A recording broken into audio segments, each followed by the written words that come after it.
Assalomu alaykum, men Yo'ldoshev Ruxsor. Bugun media savodxonlik va axborot madaniyati fanidan ta'limda veb kontentni yaratish uchun dasturiy vositalar mavzusi haqida tushunchalar berib o'taman. Bu mavzuni 4 daraja asosida tushuntirib o'taman.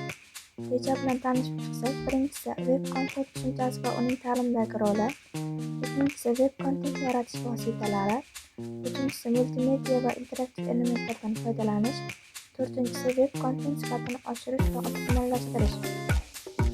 Veb kontent tushunchasi.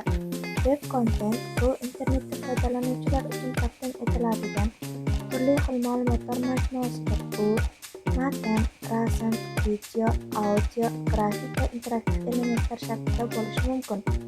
Veb kontent turli manbalar orqali yaratiladi va tarqatiladi.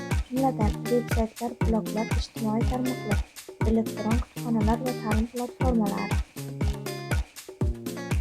Veb kontentning ta'limdagi asosiy afzalliklari. Har qanday vaqtda va joyda foydalanish. O'quvchilar istalgan vaqtda internet orqali ta'lim resurslariga kirishlari mumkin. Interaktiv ta'lim imkoniyatlari. Video darslar, testlar va simulyatsiyalar o'quv jarayonini yanada qiziqarli qiladi. Moslashuvchan ta'lim.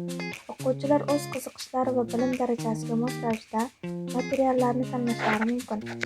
Ommaviy ochiq onlayn kurslar. Dunyo miqyosidagi universitetlar va mutaxassislar tomonidan taqdim etiladigan bepul yoki pullik kurslardan foydalanish imkoniyati. Samaradorlik va vaqtni tejash. O'qituvchilar va o'quvchilar uchun dars materiallarini tezkor yaratish.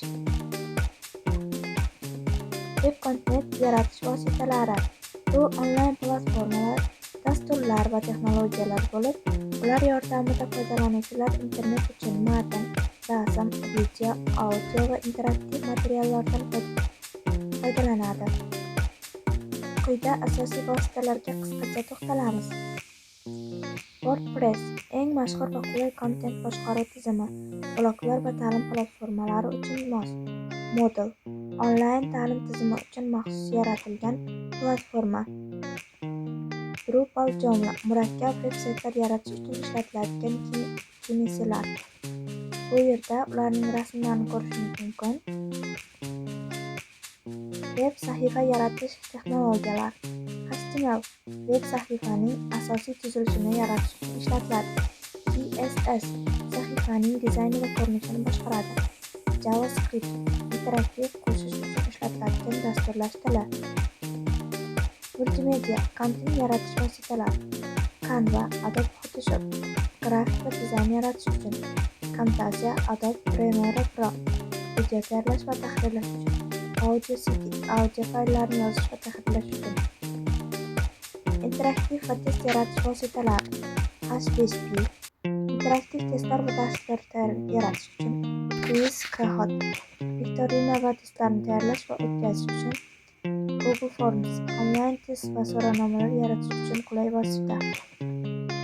Multimedia va interaktiv elementlardan foydalanish haqida asosiy tushunchalar. Multimedia bu turli xil axborot turlarini matn, rasm, audio, video, animatsiya birlashtirib foydalanuvchiga taqdim etish usuli. Interaktiv elementlar esa foydalanuvchining kontent bilan bevosita o'zaro aloqada bo'lishiga imkon beradi. Multimedia elementlari. Matn asosiy tushuncha va ma'lumotlarni yetkazish vositalari. Rasm va grafiklar vizual materiallarni tushunarli va qiziqarli qilish uchun. Audio darslar, podkastlar va ovozli izohlar orqali tushuntirish berish uchun. Video jonli darslar, intervyular va tushuntirish roliklari uchun. Animatsiya tushunchalarni jonli va qiziqarli ifodalash uchun.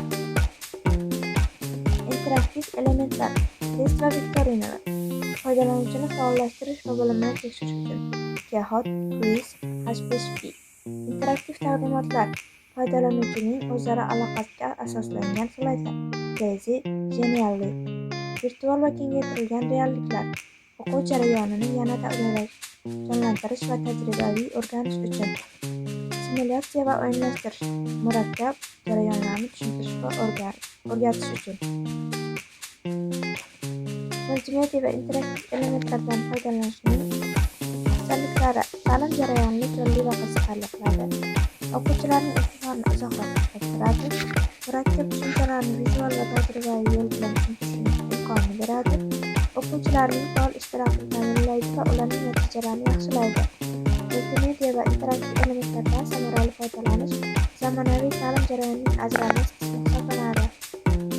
Web kontent sifatini oshirish va optimallashtirish haqida asosiy tushunchalar. Web kontent sifatini oshirish va optimallashtirish uning foydalanuvchilar uchun qulayligi, qidiruv tizimlarida yaxshi indekslanishi va samarali taqdim etilishini ta'minlaydi.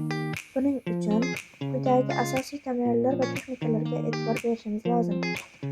Kontent sifatini va foydalanuvchilarga mosligi. Maqsadli auditoriyani aniqlash. Kontentni foydalanuvchilar ehtiyojlariga moslashtirish. Qisqa bo'limda yozish. Ortiqcha so'zlardan qochib, tushunarli va aniq ifodalash. Strukturaviy yozish. Sarlavhalar, kichik bo'limlar va ro'yxatlardan foydalanish. Original va qiziqarli kontent. Plagiatdan qochish, yangi va foydali ma'lumotlar berish. Search engine optimization tamoyillari. Kalit so'zlarni to'g'ri tanlash va joylashtirish. Google va boshqa qidiruv tizimlarida yuqori o'rin egallash uchun. Meta tavsiya va sarlavhalarni optimallashtirish. Sahifalar qidiruv tizimlarida to'g'ri ko'rinishi uchun. Ichki va tashqi havolalar qo'shish. Sayt ichidagi va boshqa ishonchli manbalarga bog'lanish. Veb sahifaning yuklanish tezligini oshirish. Tasvirlarni optimallashtirish, hajmi kichik, sifatli rasm va grafiklardan foydalanish. Kodning toza va ixcham bo'lishi. Ortiqcha HTML, CSS va JavaScript kodlaridan qochish. Keshlash texnologiyalardan foydalanish. Sahifa tez yuklanishi uchun. Foydalanuvchining tajribasini yaxshilash. Responsive dizayn. Kontent barcha qurilmalarda kompyuter, planshet, telefon to'g'ri ko'rinishi. Navigatsiyaning qulayligi. Oson topiladigan menyular va bukmalardan foydalanish. Rang va shrift muvozanati. Ko'zga yoqimli va o'qilishi oson bo'lgan dizayn tanlash. Responsive dizayn. Kontent barcha qurilmalarda kompyuter, planshet, telefon to'g'ri ko'rinishi. Interaktivlik va multimedia elementlaridan foydalanish. Video va grafikalar bilan boyitish, tushunishni osonlashtirish uchun. Testlar, so'rovnomalar, interaktiv elementlar qo'shish, foydalanuvchini jalb qilish. Web kontent sifatini oshirish va optimallashtirish naqadar foydalanuvchilarga qulaylik yaratadi, balki saytning qidiruv tizimlarida yuqori o'rin egallashiga ham yordam beradi. Video va grafiklar bilan boyitish, tushunishni osonlashtirish uchun. Multimedia voice, grafik, video ko'rinishdagi ma'lumotlar bilan ishlashga mo'ljallangan kompyuter qurilmalaridir. Multimediali kompyuterlar bu multimedia texnologiyalar asosida ishlay oladigan texnik va dasturiy ta'minotga ega bo'lgan kompyuterlardir. Multimedia tizimi bu audio, animatsiya, grafik ko'rinishdagi fayllarni qayta ishlash, saqlash va chiqarish kabi amallarni bajaradi. Multimedia tizimining asosiy xarakteristikasi foydalanuvchiga audio, video, animatsiya, grafik ko'rinishdagi ma'lumotlarni ko'rib chiqish, yuqori sifatda tuzishdan iborat.